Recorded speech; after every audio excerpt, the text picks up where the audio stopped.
प्रणाम विद्यार्थी मित्रों, माधव विद्या संकुल ऑनलाइन टीचिंग में आपનું हार्दिक स्वागत करूँ छूँ। आज धोरण 6 विषय गुजराती काव्य 12 रावणનું મિથ્યાભિમાન જેના કવિ વિશે આપણે પરિચય મેળવ્યો હતો।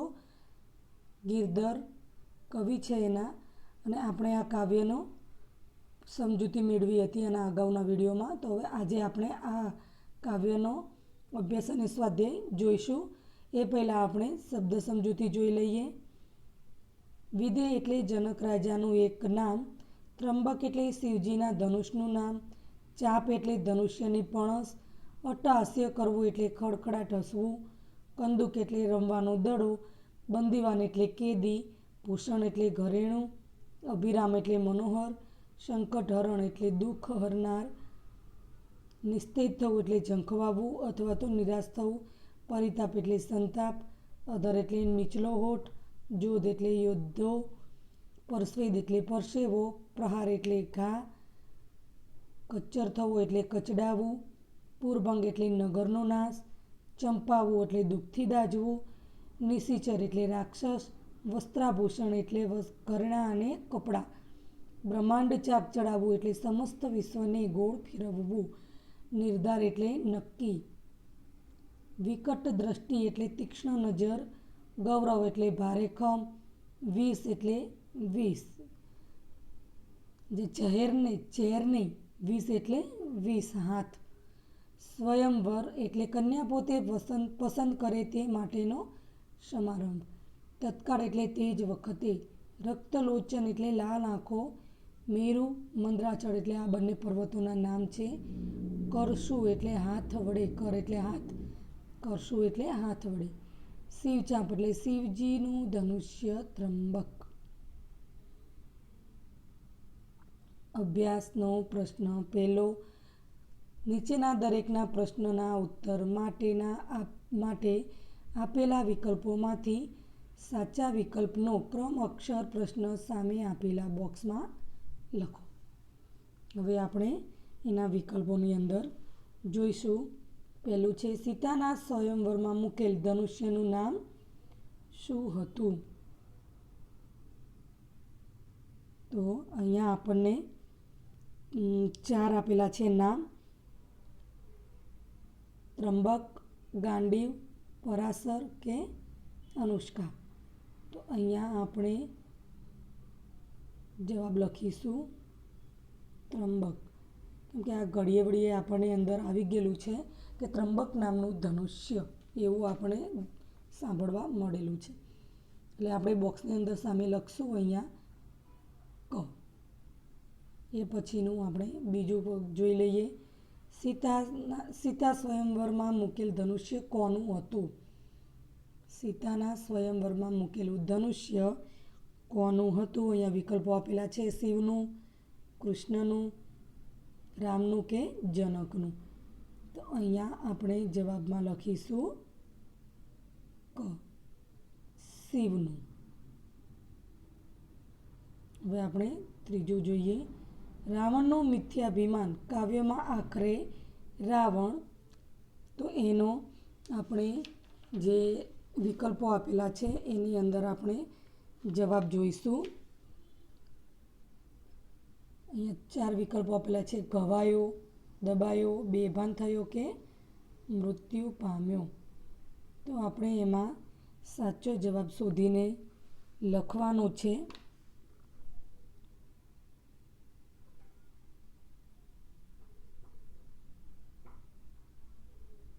ખ, દબાયો। હવે આપણે પ્રશ્ન બીજો જોઈ લઈએ। નીચેના દરેક પ્રશ્નોનો ઉત્તર એક એક વાક્યમાં આપો। પહેલું છે, સભા મંડપમાં રાવણ કેવી રીતે બોલ્યો? સભા મંડપમાં રાવણ કેવી રીતે બોલ્યો એનો જવાબ લખવાનો છે। સભા મંડપમાં રાવણ અભિમાન સાથે બોલ્યો, અથવા તો સભા મંડપમાં રાવણ અભિમાન કરીને બોલ્યો। બીજું છે, શિવ ઉમિયાની સ્તુતિ કોણે કરી? તો એમાં જવાબ લખવાનો છે, શિવ ઉમિયાની સ્તુતિ સીતા માતાએ કરી અથવા તો સીતાજીએ કરી। ત્રીજું, રાવણ પોતાના હોઠ દાંત વડે શા માટે પીસે છે? એના જવાબમાં લખીશું આપણે, રાવણથી શિવ ધનુષ્ય હલ્યું નહીં એટલે એના મનમાં સંતાપ થયો. આથી તે ક્રોધથી પોતાના હોઠ દાંત વડે પીસે છે. ચોથું લખીશું, જનક રાજાએ સ્વયંવર વખતે શી શરત મૂકી? જનક રાજાએ સીતાજીના સ્વયં વખતે શરત મૂકી હતી કે જે વ્યક્તિ ત્રંબક ધનુષ્યને ઉઠાવશે તેને સીતા વરમાળા પહેરાવશે. પાંચમું છે, રાવણના મતે જનક રાજાને કોણ મારશે? એ કાવ્યમાં પણ આવી ગયેલું છે કે રાવણના મતે જનક રાજાને કુંભકર્ણ અને ઇન્દ્રજીત મારશે. સ્વાધ્યાય પ્રશ્ન 2. નીચેના પ્રશ્નના ઉત્તર લખો. આ સવાલ મોટા છે. એમાં પહેલો સવાલ છે, રાવણને પોતાના કયા કયા પરાક્રમોનું અભિમાન હતું? રાવણને પોતાના કયા કયા પરાક્રમોનું અભિમાન હતું? તો આપણે જવાબમાં લખવાનું છે, રાવણે કૈલાસ પર્વતને હલાવી નાખ્યો છે, દેવોને કેદ કર્યા હતા, મેરુ અને મંદરાચળ પર્વતોને તે દડાની જેમ ઉછાળી શકતો હતો, સમગ્ર બ્રહ્માંડને તે ગોળ ગોળ ફેરવી શકતો હતો. રાવણને આ પરાક્રમોનું અભિમાન હતું. ફરીથી જોઈ લઈએ. રાવણે કૈલાસ પર્વતને હલાવી નાખ્યો હતો, દેવોને કેદ કર્યા હતા, મેરુ અને મંદરાચળ પર્વતોને પણ તે દડાની જેમ ગોળ ગોળ ઉછાળી શકતો હતો, સમગ્ર બ્રહ્માંડને તે ગોળ ફેરવી શકતો હતો. રાવણને આ પરાક્રમોનું અભિમાન હતું. બીજું જોઈએ, સીતાએ ભગવાન શિવને શી પ્રાર્થના કરી? જવાબમાં લખીશું, જો રાવણ ધનુષ્ય ઊંચકે તો શરત પ્રમાણે સીતાએ રાવણને વરમાળા પહેરાવવી પડે. સીતાજી એવું ઈચ્છતા ન હતા. તેથી સીતાએ ભગવાન શિવને પ્રાર્થના કરી કે એમનું ત્રંબક ધનુષ્ય રાવણ ઊંચકી શકે નહીં એવું કંઈક કરી મારી લાજ રાખજો. ફરીથી રિપીટ કરી લઈએ. જો રાવણ ધનુષ્ય ઊંચકે તો શરત પ્રમાણે સીતાએ રાવણને વરમાળા પહેરાવવી પડે. સીતા એવું ઈચ્છતા ન હતા. તેથી સીતાએ ભગવાન શિવને પ્રાર્થના કરી કે રાવણ તેમનું ત્રંબક ધનુષ્ય ઊંચકી શકે નહીં એવું કંઈક કરી અને મારી લાજ રાખજો. ત્રીજો સવાલ, ધનુષ્ય ઉપાડવા જતાં રાવણની શી દશા થઈ? ધનુષ્ય ઉપાડવા જતાં રાવણને ખૂબ જોર કરવું પડ્યું. તે પરસેવે રેબઝેબ થઈ ગયો, તેને શ્વાસ ચડ્યો. તેણે જેવું ધનુષ્ય સહેજ ઊંચું કર્યું કે તે હાથમાંથી છટકી ગયું. રાવણ ભોંય પર પટકાયો, એટલે રાવણ જમીન પર પટકાયો અને ધનુષ્ય તેના ઉપર પડ્યું. તે ધનુષ્ય નીચે દબાયો અને ઘાયલ થયો. તેના મોંમાંથી લોહી વહેવા લાગ્યું. ફરીથી જોઈ લઈએ.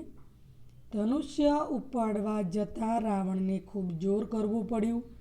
તે પરસેવે રેબઝેબ થઈ ગયો, તેને શ્વાસ ચડ્યો. તેણે જેવું ધનુષ્ય સહેજ ઊંચું કર્યું કે તે હાથમાંથી છટકી ગયું. રાવણ જમીન પર પડ્યો અને ધનુષ્ય તેના ઉપર પડ્યું. તે ધનુષ્ય નીચે દબાયો અને ઘાયલ થયો. તેના મોંમાંથી લોહી વહેવા લાગ્યું. ચોથો સવાલ જોઈશું. ધનુષ્ય નીચે દબાયેલા રાવણે જનકને શું કહ્યું? ધનુષ્ય નીચે દબાયેલા રાવણે પોતાને બહાર કાઢવા જનકને કહ્યું. જો જનક તેને બહાર નહીં કાઢે તો તેના પ્રાણ જશે. એવું થશે તો કુંભકર્ણ અને ઇન્દ્રજીત જનકને મારશે અને રાક્ષસો જનકના નગરનો નાશ કરી તેનું વેર લેશે. ફરીથી, ધનુષ્ય નીચે દબાયેલા રાવણે પોતાને બહાર કાઢવા જનકને કહ્યું. જો જનક તેને બહાર નહીં કાઢે તો તેના પ્રાણ જશે. એવું થશે તો કુંભકર્ણ અને ઇન્દ્રજીત જનકને મારશે અને રાક્ષસો જનકના નગરનો નાશ કરી તેનું વેર લેશે. પાંચમો સવાલ, રાવણ ઉપર ધનુષ્ય પડતા શી દશા થઈ? રાવણ ઉપર ધનુષ્ય પડતા રાવણ તેની નીચે દબાયો, ત્યાં ઘણી ધૂળ પડી, તેના મોંમાંથી લોહી વહેવા લાગ્યું, તે ખૂબ ઘવાયો, તેના શરીરે અસહ્ય પીડા થવા લાગી. ફરીથી, રાવણ ઉપર ધનુષ્ય પડતા રાવણ તેની નીચે દબાયો, ત્યાં ઘણી ધૂળ ઉડી, તેના મોંમાંથી લોહી વહેવા લાગ્યું, તે ખૂબ ઘવાયો, તેના શરીરે અસહ્ય પીડા થવા લાગી. પ્રશ્ન 2. નીચેના પાત્રો વિશે 2-3 વાક્યો લખો. અહીંયા જે પાત્રો આપેલા છે 6, એ બધા રામાયણના પાત્રો છે. તો એને અહીંયા 2-3 એવા 1-2 વાક્યની અંદર લખવાના છે. તો પહેલાં આપણે જોઈશું રાવણની અંદર લખવાનું છે કે રાવણ લંકાનો રાજા હતો, તેને 10 માથા હતા, તેથી તે દશાનન કહેવાતો, તે ખૂબ અભિમાની હતો. તમે તમારી રીતે પણ બીજું કંઈ લખી શકો છો. જો ફરીથી બોલું, રાવણ લંકાનો રાજા હતો, તેને 10 માથા હતા, તેથી તે દશાનન કહેવાતો, તે ખૂબ અભિમાની હતો. બીજું છે જનકની અંદર લખીશું, જનક મિથિલા દેશના રાજા હતા, તેઓ બ્રહ્મજ્ઞાની હતા હોવાથી વિદેહી કહેવાતા હતા, તે સીતાના પિતા હતા. ફરીથી જોઈ લઈએ, જનક મિથિલા દેશના રાજા હતા, તેઓ બ્રહ્મજ્ઞાની હોવાથી વિદેહી કહેવાતા હતા, તે સીતાના પિતા હતા. ત્રીજું લખીશું સીતા. તો એમાં તમે ગમે તે લખી શકો. સીતા મિથિલાના રાજા જનકની પુત્રી હતી. શ્રીરામ સાથે તેમના લગ્ન થયા હતા. ચોથું, રામના પિતાનું નામ દશરથ રાજા અને માતાનું નામ કૌશલ્યા હતું. તેમના લગ્ન રાજા જનકની પુત્રી સાથે થયા હતા. પાંચમું, કુંભકર્ણ રાવણનો ભાઈ હતો. લંકાના યુદ્ધમાં રામના હાથે એનું મૃત્યુ થયું હતું. કુંભકર્ણ રાવણનો ભાઈ હતો. લંકાના યુદ્ધમાં રાવણ હાથે તેનું મૃત્યુ થયું હતું. છઠ્ઠું, રાવણ ઉપર ધનુષ્ય પડતા છઠ્ઠું આપણે જોઈશું ઇન્દ્રજીત. તે રાવણ અને મંદોદરીનો પુત્ર હતો. તેણે યુદ્ધમાં ઇન્દ્રને હરાવ્યો હતો, તેથી ઇન્દ્રજીત તરીકે ઓળખાય છે. ફરીથી, તે રાવણ અને મંદોદરીનો પુત્ર હતો. તેણે યુદ્ધમાં ઇન્દ્રને હરાવ્યો હતો, તેથી તે ઇન્દ્ર તરીકે ઓળખાય છે. હવે પ્રશ્ન 3 જોઈશું.